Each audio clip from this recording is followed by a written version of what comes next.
stage early.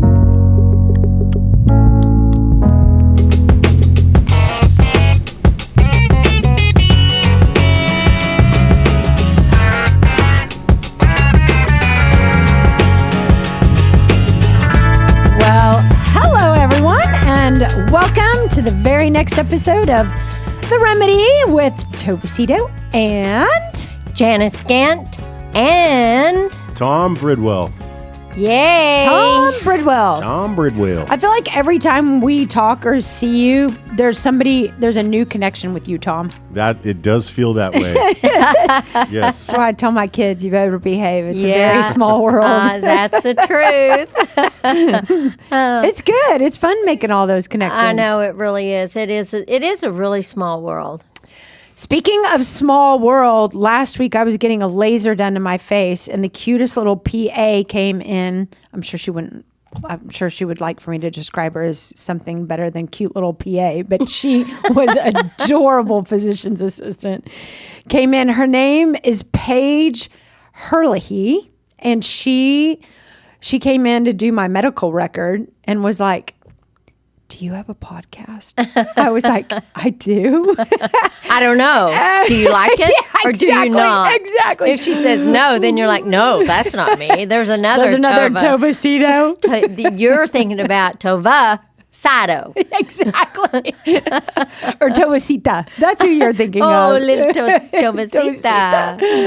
Yes. She was so adorable. And thank goodness she likes us. Good. And she was like, "I love y'all. It's like free therapy. I wait for it every week." And Oh, that's really cute. really, really, really sweet. So thank you, Paige. It was such a pleasure to meet you. And I liked my laser treatment. Yeah.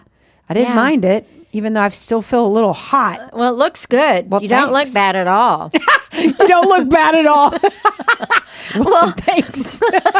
Thanks, Janice. I meant to say you're beautiful. Well, I'm talking I about know. because a laser, you look red for a while, I think. I No. was telling Tova I had needling done last year 3 times and I wasn't going to go anywhere for 2 days. I think everybody reacts a little differently because a couple of my friends had it and sent me pictures after. And so I was really prepared to be real tore up because I think the idea is you're supposed to look burned, like you got really burned, and then it like flakes off and stuff.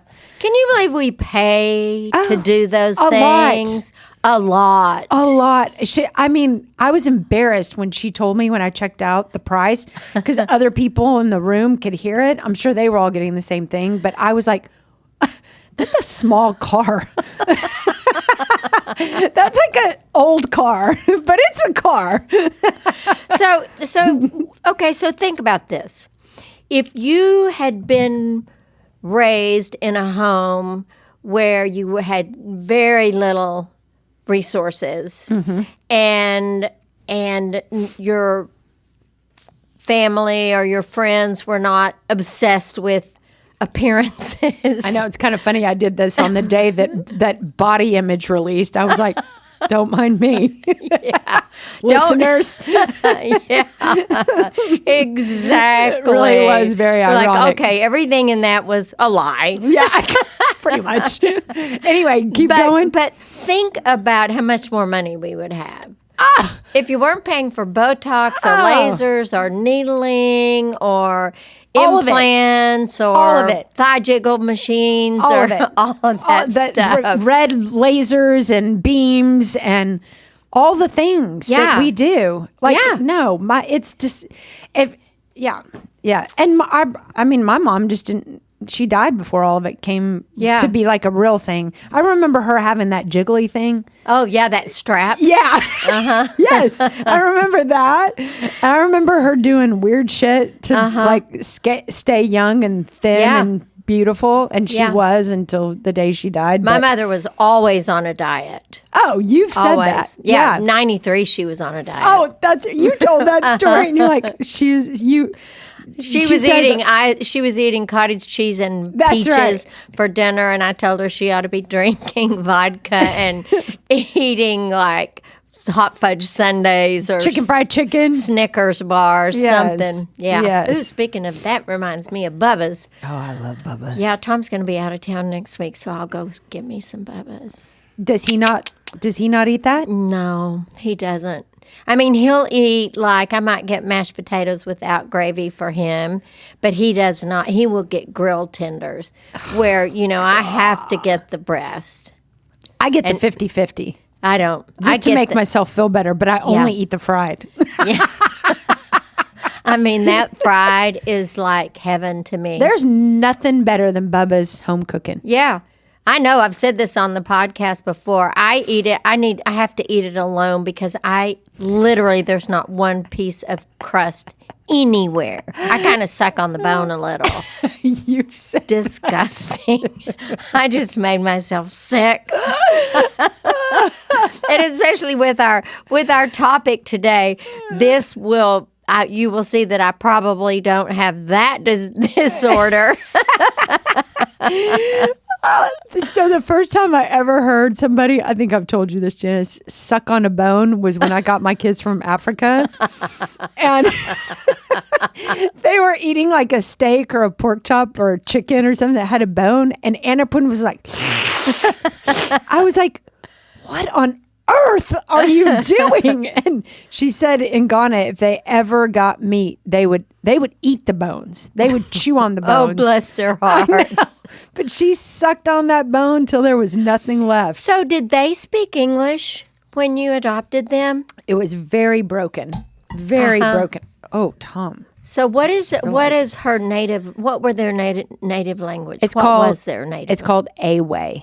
Awe. Do they still talk it? They at lost all? it after 6 months. I so wish they did, and I so wish they still had their cute little accents. Sometimes I watch videos of them when they first came, and they're Mum.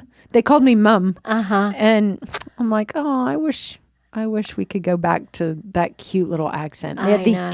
And little I mean, you just spent time with your grandchildren, so you have to Australians, little children's voices melt me, and giggles melt me more than just about anything.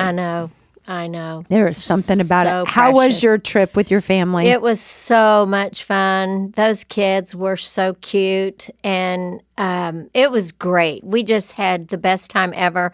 I went to Hawaii with Tom, and I met my daughter Wesley and her husband and 4 kids that live in Australia. They met us there, and it was just perfect. So The only problem was it was really, really windy, and I do not there like were wind. trade winds that were kind of ripping across, and it was kind of chilly at times.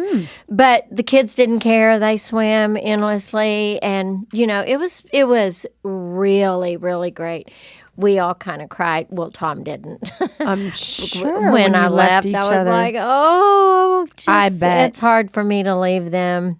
So it's 9 hours for you. How far is it for her? It was about 8 hours for each, so it's so about it's halfway, Oh, which that's is amazing. great. It Yeah. really is a good way to See each other. see each other, and we just had the best time. I mean, it was just perfect. I'm so glad. Yeah, me too. Me too. You have a precious family. I do. Thank you. I'm grateful. Wow, we all are. Yeah, You we are. have a good crew. Okay, today our topic is narcissism. So Yes. last week I sent an Instagram post asking for ideas, and we got a flood of people's suggestions. And we've talked about narcissistic people on here, but we've never had a full episode on narcissism, Right. which is I think it's a big buzzword. Like people, I mean, when I was growing up, nobody ever said, "Oh, he's such a narcissist," or Right. she's just a narcissist. Like we throw that label around on Yeah. people often. Yeah.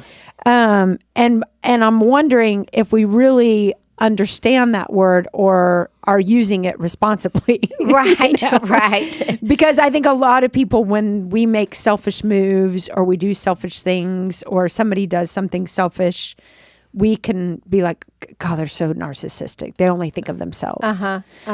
So maybe let's back up and get a true and correct depiction of what is a narcissist. Well, first of all, there are two distinctions. So narcissism basically refers to the sense of self-importance, and it can be viewed as a personality trait that maybe some people think that they're being arrogant or being inconsiderate or the word selfish or whatever. But in reality, it is anyone who has any level of success has some narcissism in them. You know, nobody is selfless in this world. I mean, you and I wouldn't be sitting here. We wouldn't be sitting in this great room with Tom if all three of us didn't have aspects of narcissism, because it is so if you put it on a continuum, I love to put things on a continuum. Individuals with a real healthy self-image and can balance high self-esteem with pro-social behavior, depending on your aspect of yourself and how you are going to be acting in society, that it can be a really helpful dynamic. And there are, so when you look at very successful people, let's say they're financially successful or they are movie stars or whatever, there is some narcissism in that. Nobody's going to be successful if they're selfless. And we're not created to be selfless. I think the whole word selfish is way overused. I do too. Don't be selfish, don't be You selfish. taught me that. Yeah. I am more selfish since I have been in therapy with you, and I like it about me. Well, but yeah, because, when we ask ourselves, does this work for me? Is this something that I want to do? Is this going to benefit me in some way?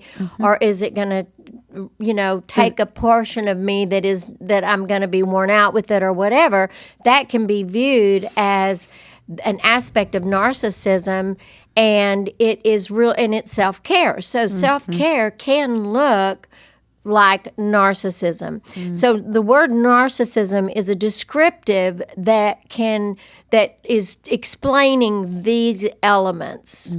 So you're not born with it. I think there's genetic component possibly, but I think a lot of that is learned from parents.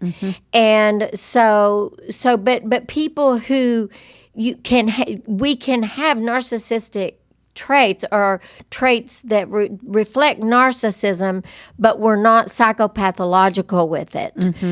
So there is the DSM-5 now.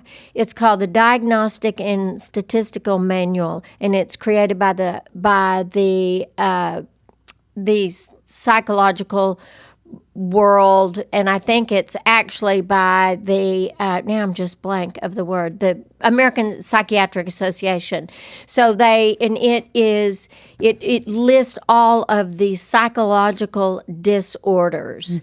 And so whenever somebody is diagnosed with a disorder like narcissistic personality disorder, histrionic personality disorder, depression, all sorts of things that are psychiatric defined situations, that is going to be in that statistical manual. And one of the reasons that book was even created was so that insurance companies, so whenever you get a diagnosis, you get a code, whatever, that DC 402 or something like that. And so that was originally created so that the insurance companies would could get a label and understand what had been covered and had been diagnosed. So like if you have, so there are personality disorders that then there's three levels: level A, level B, level C. And in one of the labels is narcissistic personality disorder. And that is a psychologically defined, diagnosed disorder. So whenever we talk about narcissism, I think a lot of times when people are talking about, oh, guy, he's such a narcissist, or she's such a narcissist, they're really probably not, because they are still able to function reasonably in the world, without it just being me, me, me, me, me, me, me. So that's the difference. So there are, so in order to receive that sort of a diagnosis, a health professional will want to know at least 5 of the 9 formal symptoms have to be part of that in order to be labeled with a narcissistic personality disorder. Okay, will you let us? Will you read the 9? I would be happy to. Then we can all diagnose ourselves as crazy. Yeah, JPC, just plain crazy. That's what, when I was working at Timberline, there was a guy. I was getting my hours at Timberline, and it was just there was a psychiatrist there that I liked so much, and there was a guy who came in, and he was claiming that there was a spaceship that landed in his backyard and it took his girlfriend and they took her away and blah, blah, blah, blah, blah. And he was telling me this story, and I asked the psychiatrist, I said, gosh, what is his diagnosis? And he goes, well, he definitely has a diagnosis of JPC. And I said, what's that? And he goes, just plain crazy. I'm like, okay. I've seen that a time or two in my day. It was hilarious. That is hilarious. But okay, so the 9 formal symptoms of narcissistic personality disorder are, number 1, grandiosity or a sense of self-importance. So whenever you are thinking about this, if you put these on a continuum as to, 0 to 100, how much would you define that to be applicable to you? Like if you say, oh, yeah, I'm probably a 90, or somebody else might say, no, you're like a 90 on that continuum, then it would be pretty extreme. Check. Yeah, like check. But the thing about it is, because of people who are successful, most of them have a self-image of self-importance. Sure. My husband, Tom, is CEO of a company. If he didn't have enough of that in him, he would have not been hired with that title there. Yeah, I see that. And so grandiosity or a sense of self-importance. Then you have, on the other end of the spectrum, you have somebody that thinks that they are the most important person in the world or the most beautiful person in the world. Then that's going to put you into that, maybe a little bit of JPC going on for that, because it is beyond that which is reasonable. Yep. Okay? Okay, so grandiosity. See Donald Trump. That's hilarious. Perfect example. Yes, we could. He may have a little bit of JPC too. That hairdo is not good. I'll never understand the hair. I will never understand. Or the skin. Or the orange skin. Yeah. It's just. It's not. We need to put him in touch with Paige Harrelly for a laser or two. Yeah, and a haircut. Okay, number 2, fantasies about power and success.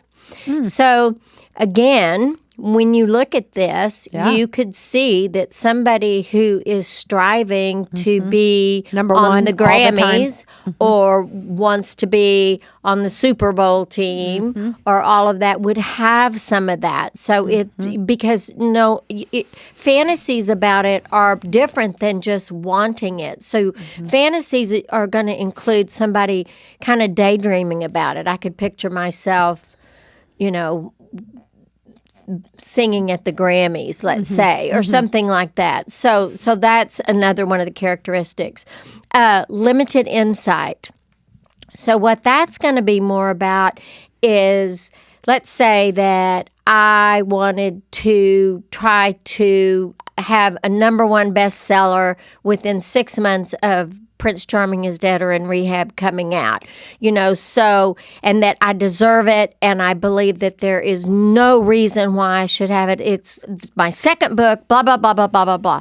That's an entitled position. I see. I should have this because I am entitled to it, which when we look at things, entitlement it can be used to really eliminate or keep people away from you because you think you're so much better.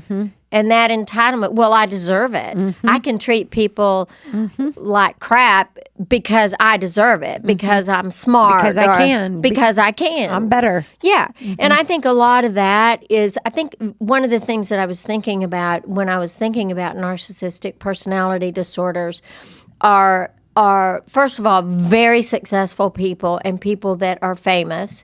And another is if you are people who are extremely racist or think that they are better than because of someone's color or someone's origin or something like that.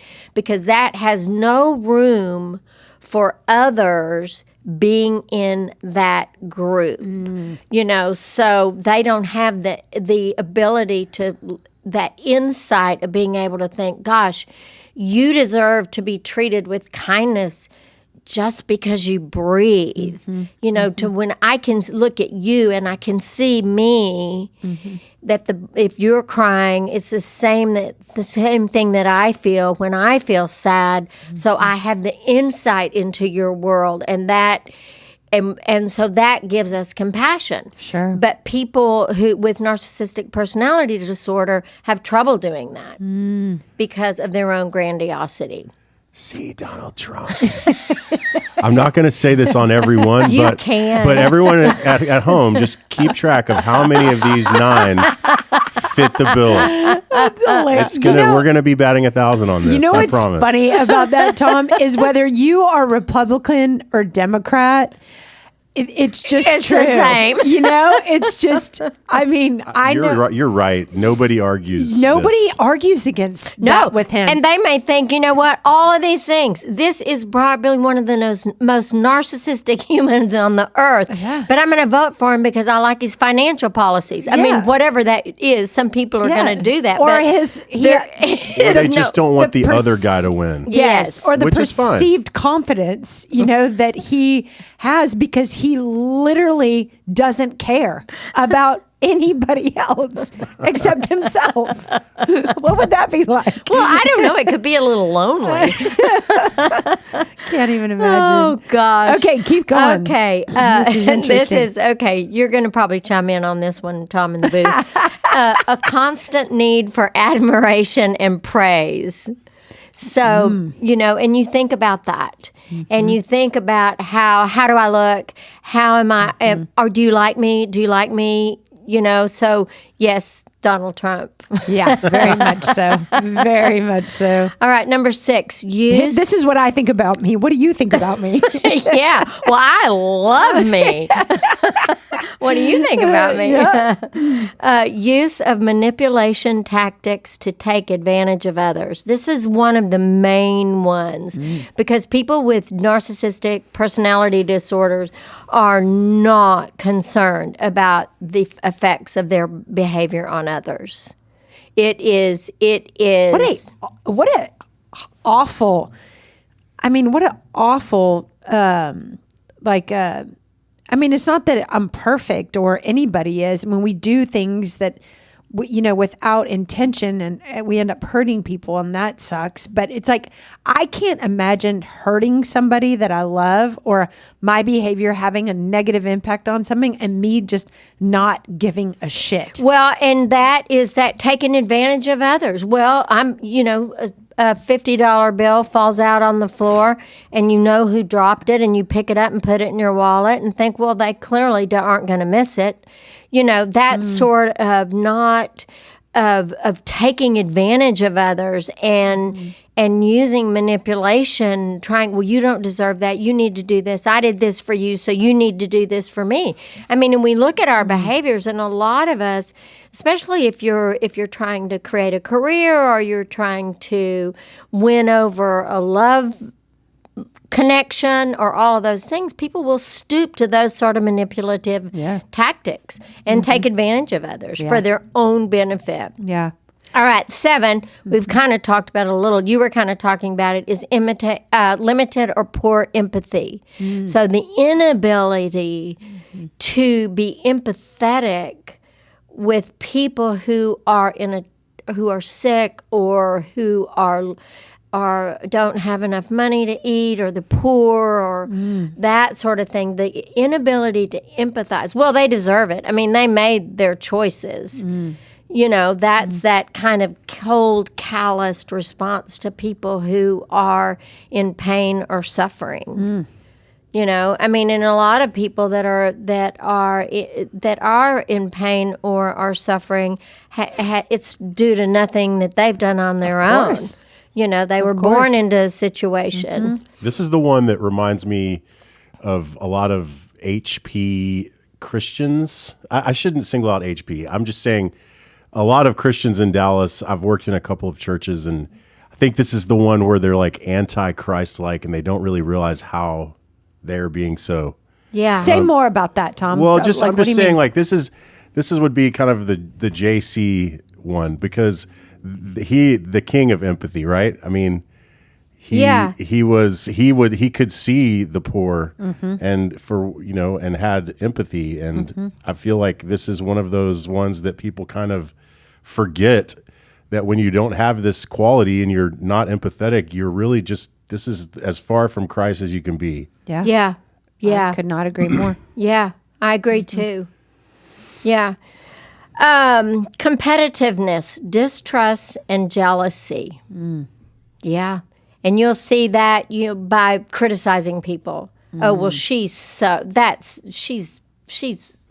around, or, some just making up stuff, or accusing people of all of that without having any sort of basis. I do not want a narcissist as a friend. He's scaring me. It kind of is scary because they can fight. They can be very smooth. I mean, sure, and very charming. I mean, Donald Trump again. Oh, yeah. I mean, there are a lot of people who are avid followers And taken by him. Yes, yes. That's exactly right. All right. The last one are scorn and arrogance towards others. Yeah. So let me ask you this, because I can honestly say in the years that I have done pastoral counseling, I can maybe have diagnosed 2 people with this. But I'm sure you've been, with your practice and all the people you've seen over all the years, you've seen this a lot. Yeah. And so can these people see themselves? I mean, are they able to, can they hear? Do they have, are they interested in changing? Like, I would imagine if somebody comes into your office and you were to bring to light some of these things that you see that are so easy for other people to see, but probably so difficult for them to see. Right. Or if they see them, they're not interested in changing them.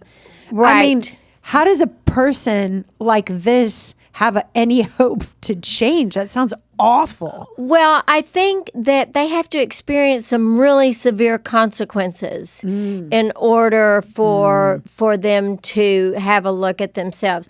Because one of the things that you'll see with people that are really diagnosed as a narcissist with personality disorder is that there may be some real antisocial aspects to that as well, which is another disorder. Antisocial personality disorder. And so oftentimes when people are narcissistic and have the criteria to be diagnosed with that. And all you have to do is have 5 of these 10. Yes.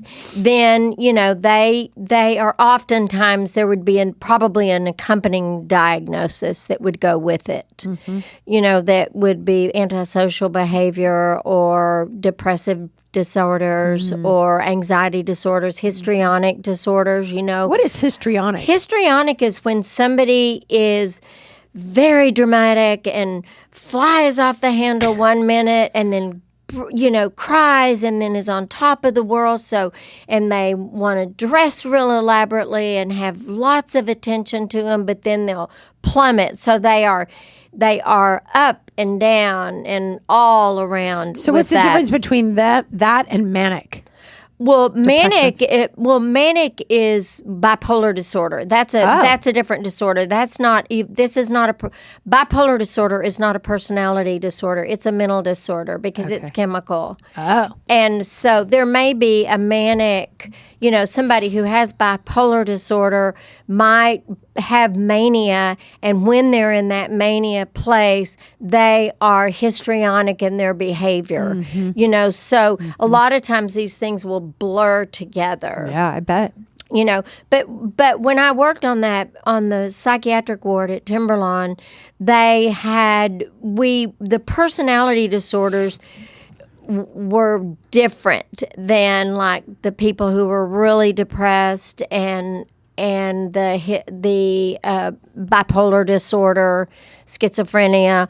That is all going to be treated with medication. Now, there are some of these characteristics that could be treated with medication. So if the people is causing problems in their life, then they may want to get on. Somebody might be depressed and go swinging into their narcissistic characteristics in order to pull them up out of there, like as grandiosity as a way to overtake the depression. The depression. They're acting as if they're faking it. So I imagine a lot of these people isolate.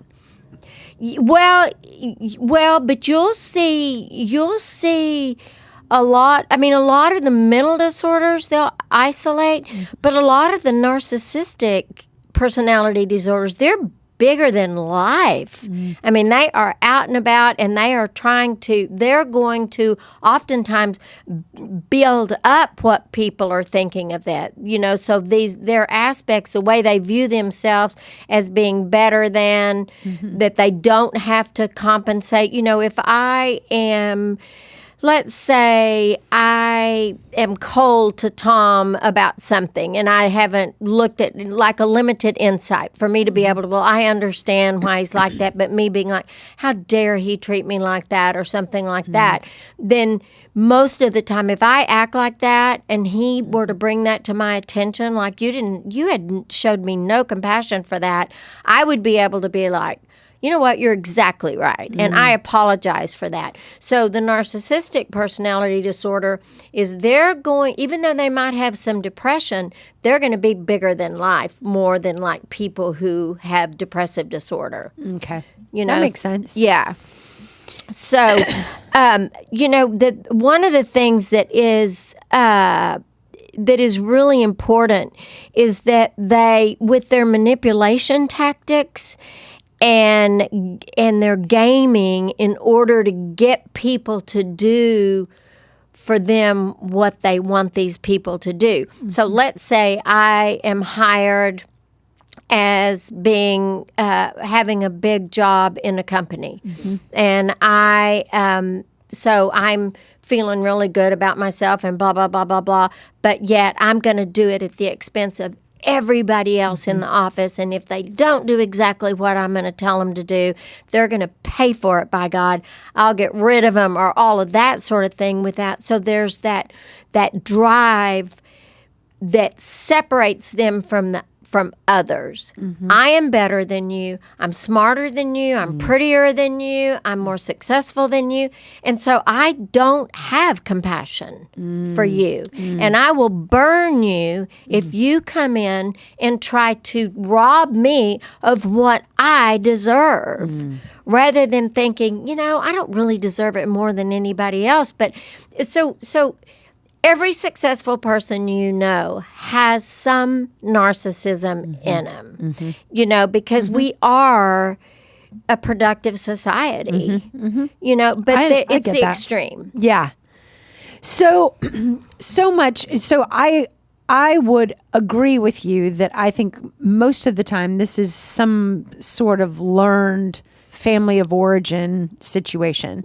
Yeah. So with people that you've worked with who suffer from narcissism disorder, is there a common theme with the family that they grew up in? Was it like an abusive mom, or they were abandoned, or they were ignored, or were they super important as children, or were they not important at all?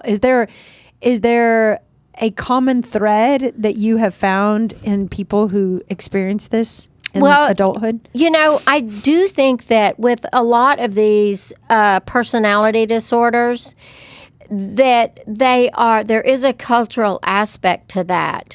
If you were raised in a family system where, my grandfather was a Ku Klux Klan member, and he used to talk to us and tell us things that were not good, and so that I remember my mom talking about it, about how hard it was for her to let go of some of those prejudices that her father had and I remember sitting in his lap and him talking to me about some of that stuff. Wow. And so a lot of it is learned, if you have a parent or a grandparent, or if you go to school with people, you think about it. If you were raised in the South, you've got a lot of narcissistic personality disorders of people that were raised in the South because of the cultural prejudices that for years. It hasn't been that normal. Long that it's totally normal. Totally normal. So and also there can be clearly that's abuse, that's psychological abuse by teaching children those sort of positions. And then they also you can also develop a better than if you were severely abused, like if you were physically abused.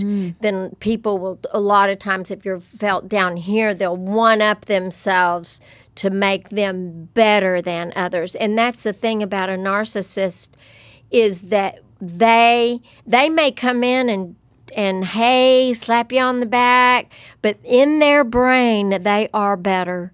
They think they're better. They think they're smarter. They think they deserve it. They think they're entitled. They don't have empathy. Think about that.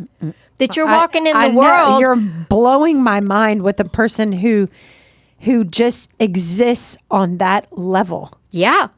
And I guarantee we know them. We know some of them. I'm sure we do. I'm trying to think about who I know like this while you're talking. Well, and I think part of so another thing that you will see a little bit with narcissism is that if they get called out on it, and if they are going to have to get rid of some of this in order for them to achieve, like if you're trying to get a job with somewhere where that sort of hey, I'm the bomb kind of attitude doesn't work, then they're smart enough that they can go into a whole new act. They won't like it, but then they can come on and schmooze, and like you say, Tom, politicians. Politicians are pretty narcissistic, probably because they need to be. In order to win. Right. And it's all that makes about sense winning. To me. Yeah. Doesn't mean that they're all horrible. Right. But it means that it's very difficult to be in that world. Continuum, they're probably a little bit more extreme than Yeah, I don't person. need to have any of those traits in order to do a good job. Right. You know, you Right. don't need to, because the people that we deal with, I've had some pretty narcissistic people. I've had quite a few professional athletes, and you know, they're going to have a little bit of that Sure. in them too, because I they've would been. guess. You know, their dads have pushed them all their life, and you're the man, you're the bomb. You know, and You're then the best. You're the number one. We revere them. I mean, you talk about Carter and George in their baseball, and people build them up and build them up and build them up. And so it's so easy to, and it's not bad for people to have confidence and self-value, but it's that you go over that cusp, and it's at the expense of others, and in their brain, it's more like, I am better than you. Yeah, it is. It's definitely something that I didn't worry about Carter ending up having this. Yeah. But I was always cognizant of the fact that, I mean, Carter does have a couple of those. He's always looking for the, I told him, you're just always looking for the ESPN highlight. Like he totally thinks he deserves to be on top 10 ESPN every week. I'm like, and I mean, so it is this fine line when you're raising these kids, you know, to like, believe in yourself. You can do anything. You are talented. And to have an element of humility as well, and gratitude for the opportunities and the sacrifice that got you there, you know? And I mean, because we do want to raise confident, happy children who can achieve. Yeah. And yet we also don't want our children walking around thinking that they're better than everybody else. Yeah, and I think, and they may be better than most people at Yes. that particular skill. Right. But as a human being, it doesn't make them better than others. That's and exactly I think right. that's the differential. You're exactly right. But when our children are growing up, at least this is what I've seen in with my children and Craig's children. I mean, I think they have done an incredible job keeping a good balance. But, you know, when we go to our children's games, like, and I've talked about this on the podcast, you know, Grayson will make an amazing catch and touchdown, or George will make an amazing tackle, and all the parents turn around to us as if we made the tackle. Yeah. You know? Yeah.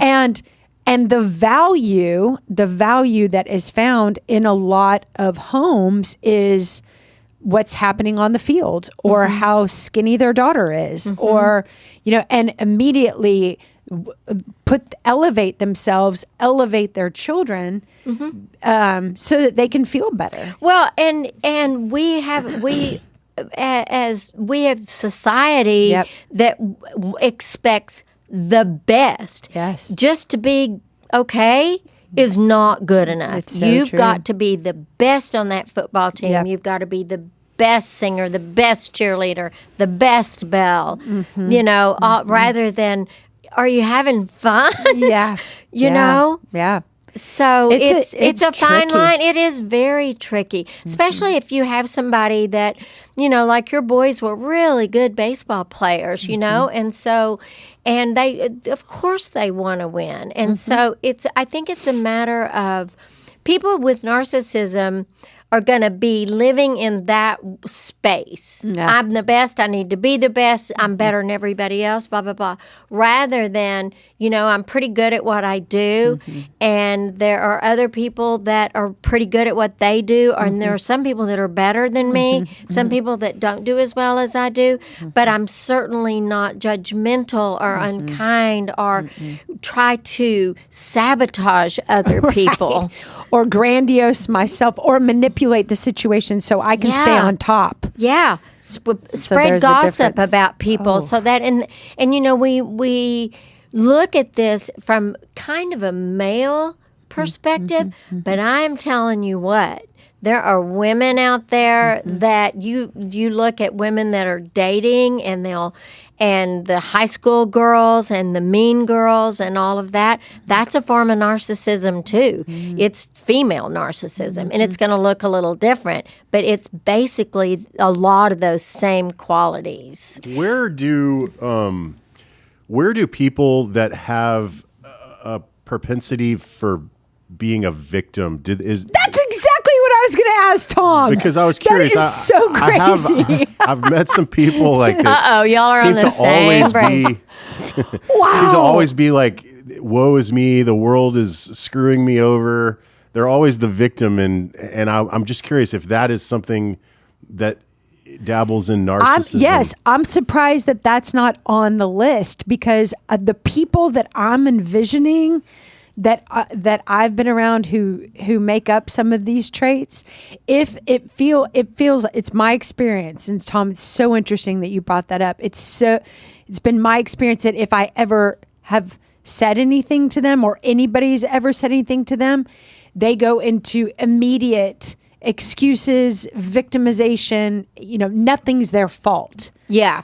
Well, I think that's. Narcissists. They're not sitting around saying, I'm good, but you're better. Yeah. They're not doing that. Yeah. And I think that like a constant need for admiration and praise, that can be coming from a victimization. Well, they didn't do what I did. Well, I saw her cheating on that test, and they,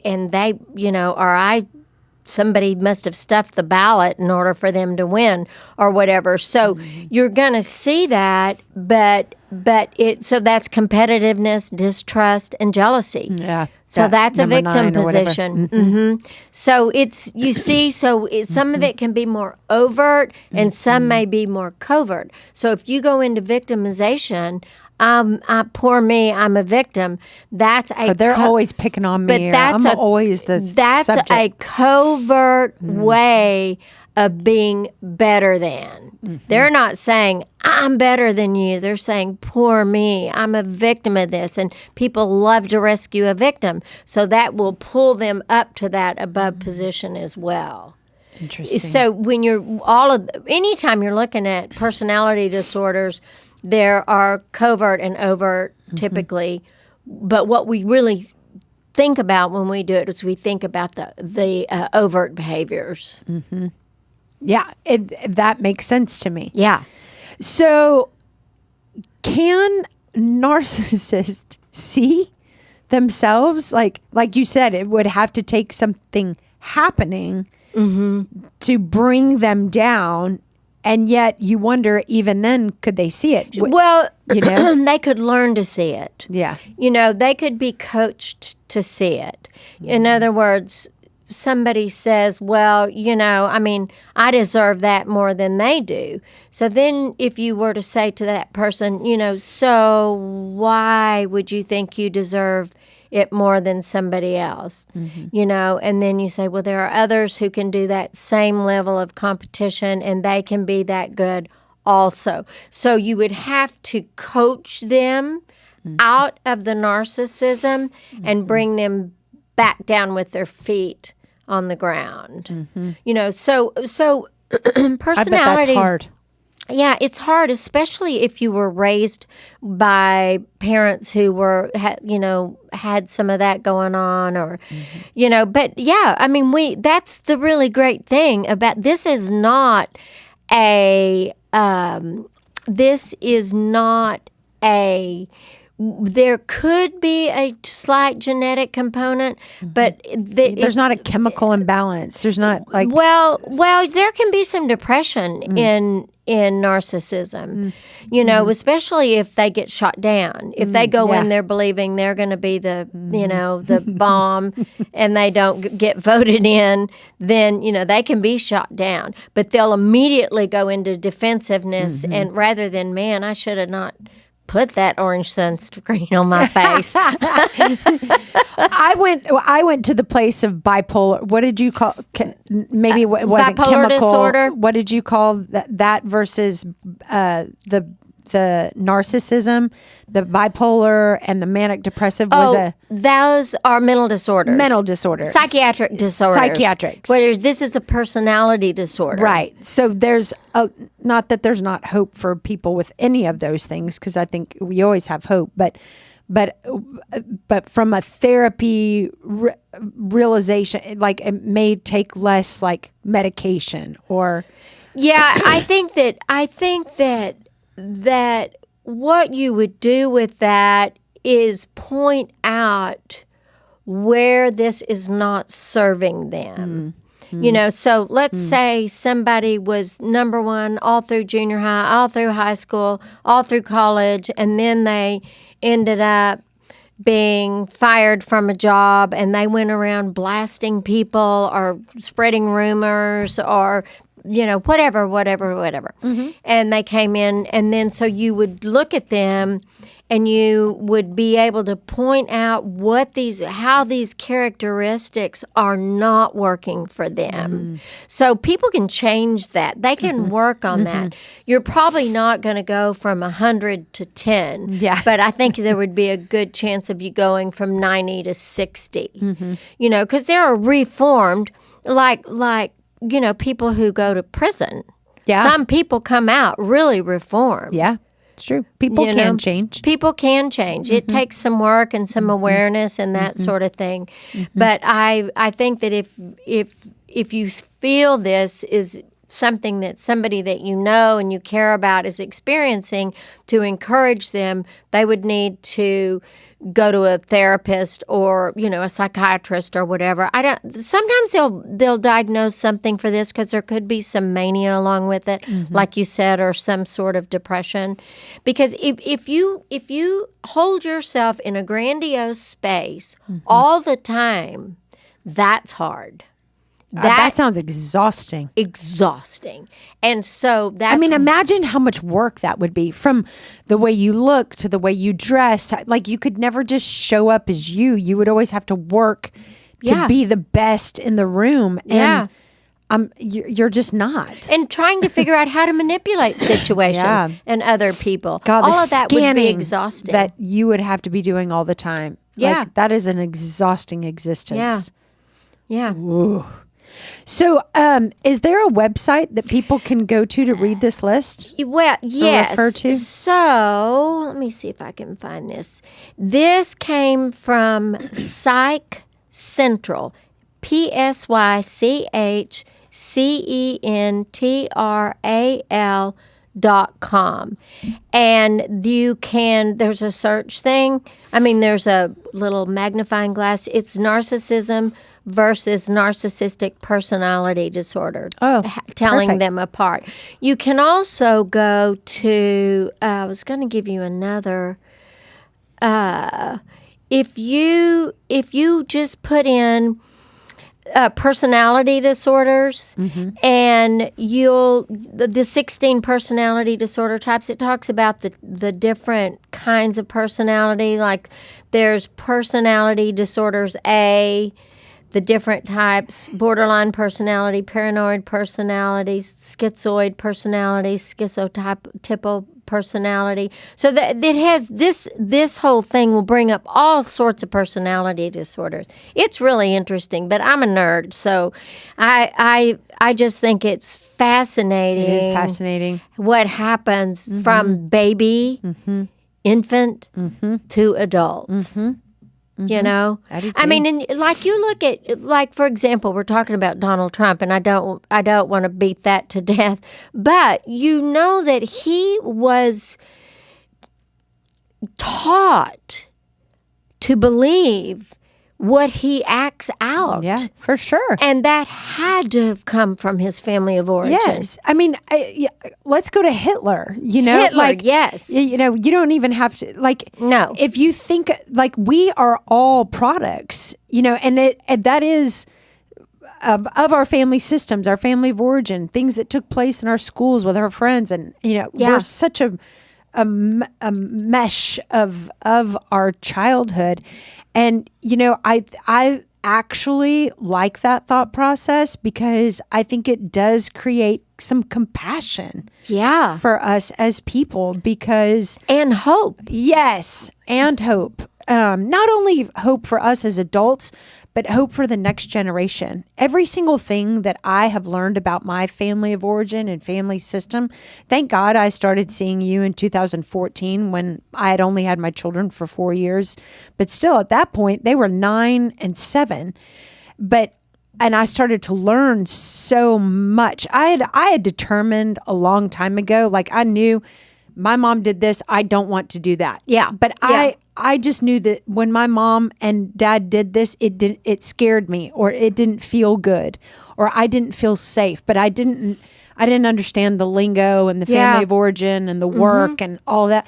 But not only does it give you hope as an adult, no matter how old you are and how messed up you feel, it also gives you hope for what you can do if you're a parent for the next generation. Yeah. Like, we don't have to keep doing this over and over and over again. We don't. You We know? can change a lot. And the thing about it is, humility is, I think, our greatest It's a great thing to say. compassion for ourselves is humility. I am no better than anybody else that walks the earth.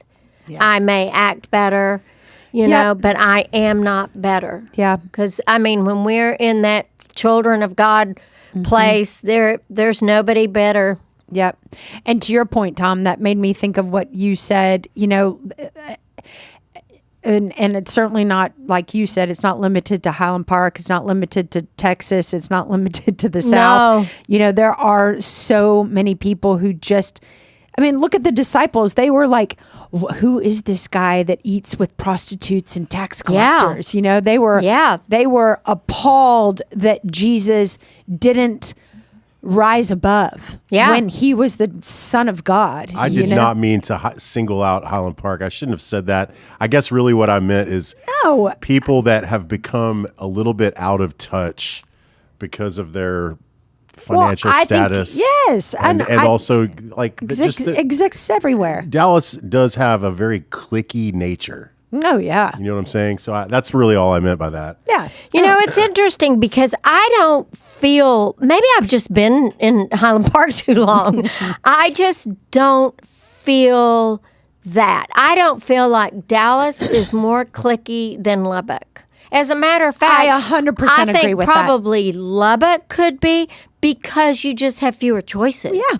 You know, I 100% agree with you with that. I think that attitude and that way, you know, is everywhere. When I was at Highland Park United Methodist Church and I was working, I've told this story before, I'm sure. When I was working at the church in the youth ministry, I would have all these parents often come talk to me about the cliques in the youth ministry.